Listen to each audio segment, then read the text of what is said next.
Now today we will start with the next chapter in our class 9 syllabus of physics. The next chapter is called gravitation. Now we have already heard this term previously also in junior classes in our everyday life. We hear this term gravitation or gravity or force of gravity. So we will study what is it all about. Since the name suggests and since we already know that gravity or gravitation is a nothing but a kind of force, just like any other force like muscular force or electrostatic force between charges, the gravitation is also a force. Now there are certain qualities, certain properties of this force which differentiates it from the other forces. Now if we take for example a magnet, a bar magnet which has a north and south pole, and we bring another bar magnet with its north pole towards the north pole of this magnet. Now we know that the like poles always repel each other, so there will be a force between the two magnets which will try to repel each other.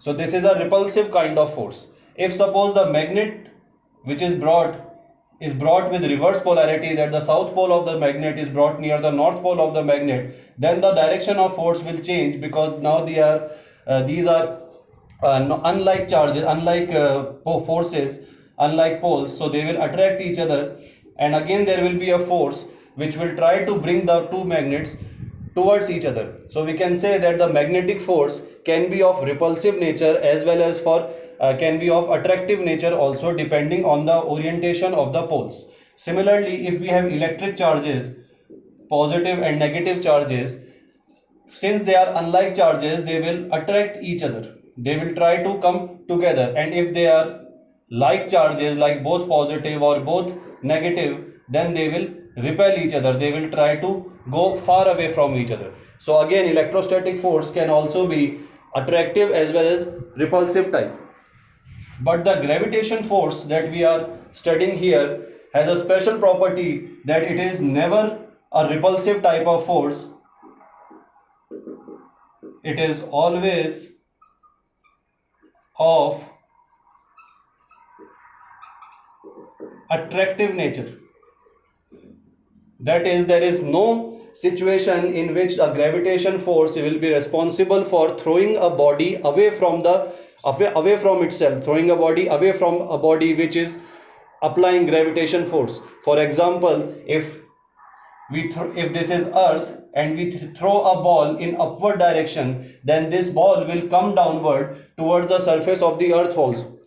So whatever goes up, if it is in the atmosphere, if it is in the gravitational area of force of the earth, it will come downwards. Okay, why is it coming downward, why is it not going away? Because the gravitation force which is applied by the earth on the ball is always of attractive nature. The earth will pull everything towards itself. We are able to walk on the surface, or we are able to live on the surface of the earth because of the gravitation force. Otherwise, if suppose gravitation force were absent and we jump, we will go outside the atmosphere, we will keep on going upward in upward direction by the first law of Newton. The first law of Newton states that if the body is in motion, it will continue to be in motion until unless an external force in opposite direction is applied on it. So if there were no gravitation force pulling us downward, then we'll keep on going upward and we'll cross the atmosphere and go to the moon. Okay, but that does not happen. Why? Because of the force of gravitation. The force of gravitation compels us to stay on the ground. So it is always of attractive nature. Now, the second property of gravitation force, that it depends upon the strength of force, how strongly two bodies apply gravitation force on each other. That strength depends upon mass of the bodies. The gravitation force is directly proportional to the mass of the bodies. So if the two bodies are close together and they have very large mass, then the force of gravitation between the two bodies will also be very large. Now why do we also have mass, we sit together in a class, but we do not feel any force of attraction or force of gravitation towards each other. Why? Because the mass that we have is very less. It is so less that there is a gravitation force, that it exists, but it is so small that we are not able to notice it. But in the case of large bodies, for example in the case of earth and us, the earth has a very large mass.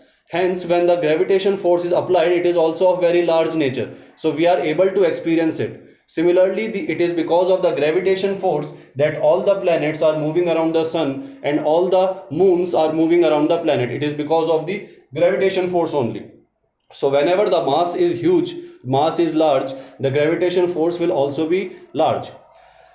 Another thing that it depends upon, gravitation force depends upon the distance between the bodies. The distance between bodies, but this dependence is of inverse nature. That is, the gravitation force is inversely proportional to the distance between the bodies. That means that if the distance between two bodies is less, then the gravitation force will be more. If the distance between two bodies is more, then the gravitation force will be less. So it depends inversely on the distance between the two bodies. Now if we combine together, then we can, all these points, then we can arrive at a result which Isaac Newton gave us when the apple fell on his head, or maybe not, nobody knows, but suppose it fell and the Newton came up with a formula. So that formula combines all these steps, and it is given that the gravitation force, let us say F, is proportional to product of masses of the body divided by square of distance between the bodies. So let us say we take two bodies of mass m1 and m2, and suppose the distance between the bodies is r, then the gravitation force will be proportional to m1 into m2 upon r square. Now this is a proportionality sign. If we remove this proportionality sign and replace it with equal to sign, then we have to introduce a constant here. Now according to the experimental physics that we have done, we have come up with a name of this constant. We denote it with g, and the entire formula becomes g m1 m2 upon r square, where g is called universal gravitation constant.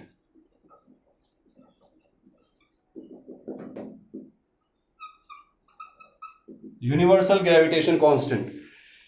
The value of this g is given as 6.673 into 10 to power minus 11. I can write it here. You should note it down. 6.673 into 10 to power minus 11, and the unit is Newton meter square per kg square. This unit you can find out by this formula also. Okay, the main important thing is this value. It's a very important value. Generally it is not given in the questions, so you should remember it. The SI unit of G, or the SI unit of this gravitation force, is same as the normal force, that is the Newton. The SI unit, I'll write it here. The SI unit is Newton because it is nothing but force only. All the forces have the unit Newton. But remember that the gravitation force is always an attractive type of force, and it is given, its magnitude is given by this formula, F equals to G m1 m2 upon r square.